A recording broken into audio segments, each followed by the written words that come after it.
6 cara efektif mengobati hati yang sakit. Hati seorang hamba tidak akan bisa bersih dan lurus di atas keimanan yang kuat, kecuali apabila selamat dari fitnah, syubhat, dan syahwat. Perlu kita ketahui bersama bahwa hati yang bersih dan selamat dari fitnah, syahwat, dan syubhat merupakan sebab datangnya kebahagiaan di dunia dan di akhirat. Allah Ta'ala berfirman, yaitu pada hari ketika harta dan anak-anak tidak berguna kecuali orang-orang yang menghadap Allah dengan hati yang bersih. Quran Surat Asy-Syu'ara ayat 88 sampai dengan 89. Dalam ayat ini Allah Ta'ala mengingatkan kita bahwa di hari kiamat nanti harta, benda, dan anak-anak kita tidak akan berguna dan tidak akan mendatangkan kebahagiaan kecuali apabila kita bertemu Allah Ta'ala dengan hati yang bersih. Nabi SAW juga menyebutkan bahwa mereka yang memiliki hati yang bersih merupakan salah satu manusia yang paling utama. Diriwayatkan dari sahabat Abdullah bin Amr radhiyallahu anhu, ia berkata, ditanyakan kepada Rasulullah SAW, manusia bagaimanakah yang paling mulia? Beliau SAW menjawab, semua orang yang hatinya makhmum, disapu atau dibersihkan dan jujur dalam berucap. Mereka, para sahabat berkata, jujur dalam berucap telah kami ketahui, tetapi apakah maksud dari hati yang makhmum? Lalu beliau bersabda, yaitu hati yang bertakwa dan bersih, tidak ada dosa, kezaliman, kedengkian, dan hasad di dalamnya. Hadis riwayat Ibnu Majah. Berikut ini adalah beberapa cara efektif yang akan membantu kita di dalam menyembuhkan dan membersihkan hati kita yang dipenuhi oleh penyakit, baik penyakit syubhat maupun penyakit syahwat. Simak ulasannya sampai habis, tentunya hanya di channel ini Jarang Ngaji Quran. Tapi sebelum lanjut, jangan lupa klik subscribe, like, dan bunyikan lonceng notifikasinya untuk mendukung channel ini agar terus menyiarkan syiar Islam. Yang pertama, rajin membaca Al-Quran, menghayati maknanya, mempelajari kandungannya, serta mengamalkan apa-apa yang ada di dalamnya.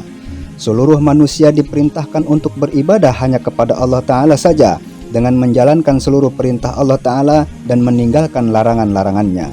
Kesemuanya itu tak akan terwujud kecuali jika orang tersebut benar-benar telah menghayati dan mempelajari kandungan Al-Quran. Allah Ta'ala sendiri yang memerintahkan kita untuk menghayati Al-Quran. Allah Ta'ala berfirman, maka tidakkah mereka menghayati Al-Quran ataukah hati mereka sudah terkunci?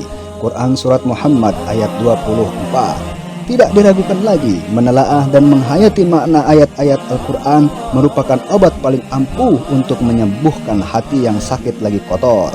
Allah Ta'ala menggambarkan terkait hal ini dalam firman-Nya. Wahai manusia, sungguh telah datang kepadamu pelajaran Al-Quran dari Tuhanmu, penyembuh bagi penyakit yang ada dalam dada, dan petunjuk serta rahmat bagi orang-orang yang beriman. Quran Surat Yunus ayat 57. Imam As-Sa'di rahimahullah berkata, Al-Quran merupakan obat penyembuh dari segala macam penyakit yang bersarang di hati, baik itu penyakit syahwat yang menghalangi seseorang dari ketundukan maupun penyakit syubhat yang merusak keyakinan terdalam seseorang. Apa yang terdapat di dalamnya dari nasihat-nasihat, motivasi-motivasi, ancaman-ancaman, janji-janji, serta ancaman-ancaman, kesemuanya itu akan mempengaruhi rasa semangat seseorang hamba dan rasa takutnya.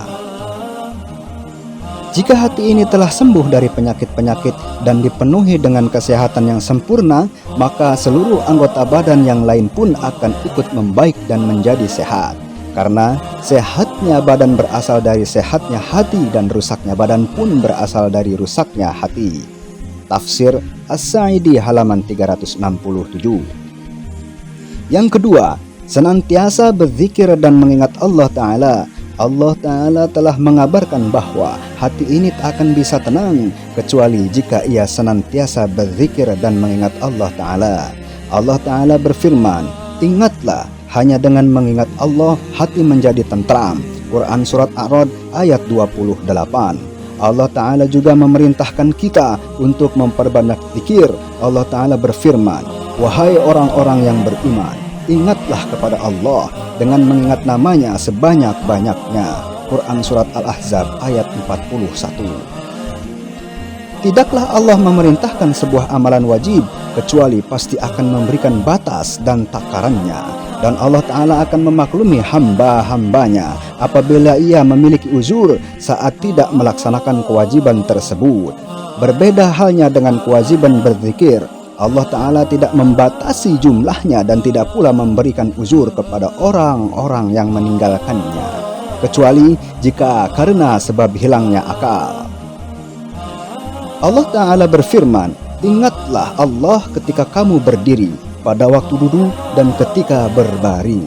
Quran Surat An-Nisa ayat 103. Baik itu di siang hari, malam hari, saat dalam kondisi lapang maupun saat sedang mengalami kesulitan, saat sedang sehat maupun saat sedang sakit, maka kita diperintahkan untuk senantiasa berzikir dan mengingat Allah Ta'ala pada semua kondisi tersebut.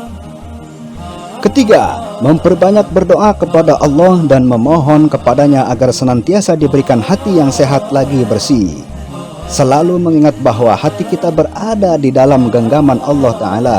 Oleh karenanya, seorang mukmin harus senantiasa memohon dan berdoa kepada Allah Ta'ala agar diberikan hati yang sehat dan bersih. Sebagaimana hal ini juga telah diajarkan oleh Nabi SAW. Beliau berdoa, wahai Rob yang maha membolak-balikan hati, teguhkanlah hatiku pada agamamu. Hadis riwayat Tirmidzi. Nabi SAW yang memiliki kedudukan tinggi di sisi Allah saja senantiasa meminta kepada Robnya untuk diberikan keteguhan hati. Tentu saja kita yang jauh di bawah kedudukan Nabi lebih utama untuk meminta hal tersebut kepada Allah Ta'ala. Keempat, menyembunyikan amal dan fokus menyendiri dalam beribadah kepada Allah Ta'ala. Hendaknya seorang mukmin memiliki waktu untuk menyendiri, waktu yang dia gunakan untuk bermuhasabah, menghitung-hitung dosa yang telah ia lakukan, memperbaiki hatinya dan meminta ampunan kepada Allah Ta'ala. Syekhul Islam Ibn Taimiyah rahimahullah mengatakan, seorang hamba harus memiliki saat-saat di mana dia sendirian dalam doanya, zikirnya, sholatnya, refleksinya, perhitungan dirinya, dosa-dosa yang telah ia lakukan, dan saat-saat di mana ia sendirian untuk memperbaiki hatinya. Al-Fatawa Al-Kubra. Kelima, menjauhkan diri dari tempat-tempat maksiat dan penuh fitnah karena kesemuanya itu merusak hati. Nabi SAW telah memperingatkan umatnya akan bahaya fitnah. Nabi SAW bersabda, bersegeralah engkau sekalian untuk beramal soleh dan baik sebelum datangnya bermacam-macam fitnah, layaknya malam yang gelap gulita. Pada hari seseorang dalam keadaan beriman dan menjadi kafir di sore harinya, di sore hari seseorang dalam keadaan beriman dan menjadi kafir pada pagi harinya. Dia menjual agamanya dengan harta dan kenikmatan dunia. Hadis riwayat Muslim. An-Nawawi rahimahumullah mengatakan, makna hadis ini adalah anjuran dan dorongan untuk bersegera melakukan amal kebajikan sebelum menjadi tidak mungkin dan teralihkan darinya. Karena apa yang terjadi dari fitnah yang menyibukkan, bertubi-tubi dan datang bertumpuk-tumpuk, layaknya tumpukan gelapnya malam yang tidak disinari rembulan. Syarah An-Nawawi ala Sahih Muslim. Keenam, mengagungkan syiar-syiar Allah Ta'ala. Allah Ta'ala berfirman, demikianlah perintah Allah, siapa yang mengagungkan syiar-syiar Allah, sesungguhnya hal itu termasuk dalam ketakwaan hati. Quran Surat Al-Hajj ayat 32. Sungguh tujuan utama seorang muslim adalah ketakwaan hati kepada Allah Ta'ala, beribadah hanya kepada Allah saja dan bukan ke selainnya. Dengan merealisasikan peribadahan hanya kepada Allah saja, maka ia akan sampai pada derajat mencintai dan ikhlas hanya untuk Allah Ta'ala saja. Kesemuanya ini menjelaskan bahwa ibadah hati merupakan sumber dan asal muasal segala sesuatu.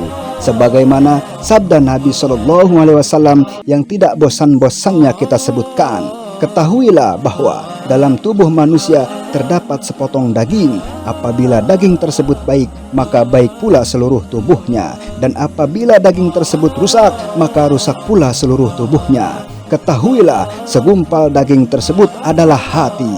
Hadis riwayat Bukhari dan Muslim.